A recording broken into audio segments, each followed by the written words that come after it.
نفس کو قائل کرنا یہ بڑا مشکل ہوتا ہے. حضرت خواجہ نظام الدین اولیاء کے بارے میں ہے کہ آپ بیمار ہو گئے اور سکر کا عالم ہو گیا, بے ہوش ہو گئے, تو بہت سارے طبیب آئے آپ کی علاج کے لیے, افاقہ نہ ہوا. اب مرید کا ایک پیر کے ساتھ تعلق ایسا ہوتا ہے, آپ بہتر سمجھتے ہیں, تو مریدین کو کسی نے بتایا کہ ایک ہندو شخص ہے جو اس طرح علاج کرتا ہے کہ وہ بندے کو دیکھتا ہے یوں اور اس سے نا وہ بیماری کو کھینچ لیتا ہے اور بندہ سیدھا ہو کے بیٹھ جاتا ہے, کوئی دوائی وغیرہ بھی نہیں دیتا. اللہ اکبر. اب خواجہ نظام الدین اولیاء کو اٹھا کے مرید لے گئے چارپائی پہ. ویسا ہی ہوا جب اس ہندو کے پاس گئے, اس نے یوں دیکھا تو تھوڑی دیر دیکھا تو حضرت خواجہ نظام الدین اولیاء اٹھ کے بیٹھ گئے, ٹھیک ہو گئے. تو پوچھا تم مجھے یہاں کیسے لائے ہو؟ انہوں نے کہا جی چاروں نہ چار کسی طبیب کے پاس علاج ہی نہیں تھا تو ہمیں کسی نے بتایا کہ ہندو ہے وہ علاج کر سکتا ہے آپ کے پیر صاحب کا. خواجہ نظام الدین اولیاء بڑے جو ہیں وہ حیران ہوئے کہ ہندو ہے, اس نے ایسا کیسا کر لیا کہ وہ بیماری میرے اندر سے نکل آئی اور میں تندرست ہو گیا اس کے دیکھنے سے. پوچھا بھائی تیرے پاس نسخہ کیا ہے اس بات کا کہ تو نے بیماری میرے اندر سے کھینچ لی؟ اس نے کہا کہ میں نے زندگی میں ایک ہی کام کیا ہے, میں نے ساری زندگی اپنے نفس کی مخالفت کی. اللہ اکبر. نفس کو سزا دی, ساری زندگی اپنے نفس کی مخالفت کی ہے, آج تک میں نے اپنے نفس کی موافقت نہیں کی, جو اس نے مجھ سے مانگا ہے میں نے اس کو وہ نہیں کیا. تو خواجہ نظام الدین اولیاء دیکھیں طریقہ تبلیغ بھی پھر کیا ہے, فرماتے ہیں کہ پھر آپ نے فرمایا کہ اچھا تو نے ساری زندگی اپنے نفس کی مخالفت کی ہے, تو نے مجھے صحت دی ہے تو مجھے بھی کچھ نہ کچھ تو تجھے دے کے جانا چاہیے نا.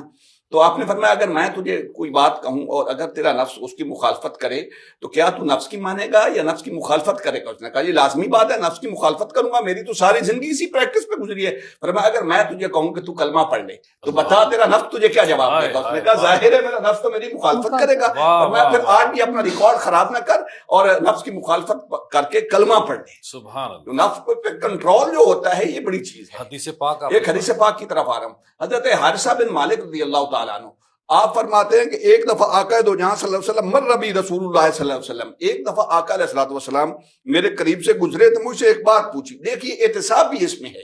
آقا نے کیا پوچھا کیف اصبحت یا حارثہ, اے حارثہ تو نے صبح کیسے کی ہے, یعنی تیری رات کس حالت میں گزری ہے.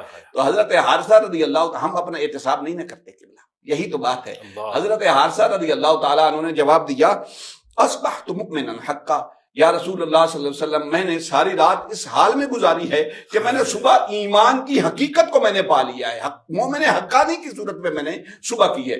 تو میرے آقا نے فرمایا یہ ایمان کی حقیقت کو پانا یہ اتنا آسان کام نہیں ہے, ذرا بتانا. فَإِنَّ لِكُلِّ شَيْءٍ حَقِيقَةٌ وَمَا حَقِيقَةُ إِيمَانِكَ, تو نے جو دعویٰ کیا ہے بہت بڑا دعویٰ کیا ہے, اس دنیا میں ہر چیز کی حقیقت ہے, تو ذرا بتا تیرے ایمان کی حقیقت کیا ہے.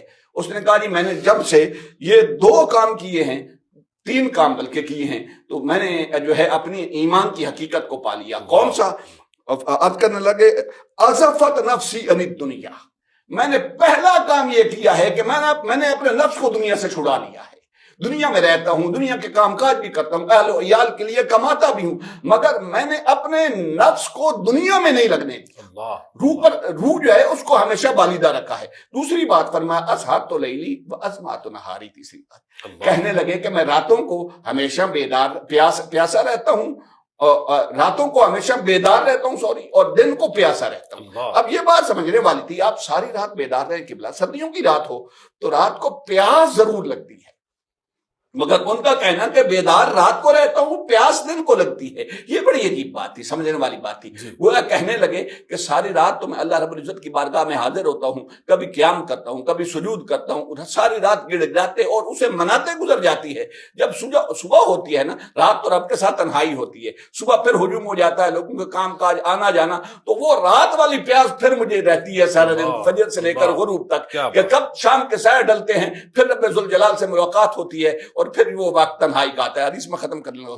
تو آقا علیہ الصلوۃ والسلام نے فرمایا اچھا کہ تو نے یہ 2 کام کیے ہیں, اب اس کا تجھے ثمر کیا ملا ہے؟ اس نے کہا کہ انی انظر عرش ربی بارزا, تب سے یہ ہوا ہے کہ میں رب کے عرش کو بے نقاب دیکھتا ہوں اور جنت میں جنتیوں کو نعمتیں کھاتے ہوئے دیکھتا ہوں, دوزخیوں کو دوزخ میں عذاب لیتے دیکھتا ہوں. آقا علیہ الصلوۃ والسلام نے فرمایا عرفت فالزم, ہاں تو نے حقیقت کو پہچان لیا ہے, اب اس پر قابو رکھ, اس کو ہمیشہ اپنے قابو میں رکھ. اور میرے آقا نے فرمایا یہ وہ بندہ ہے عبد نور اللہ کا قلبہ, یہ وہ شخص ہے جسے اللہ رب العزت نے اس کے قلب کو نور سے منور کر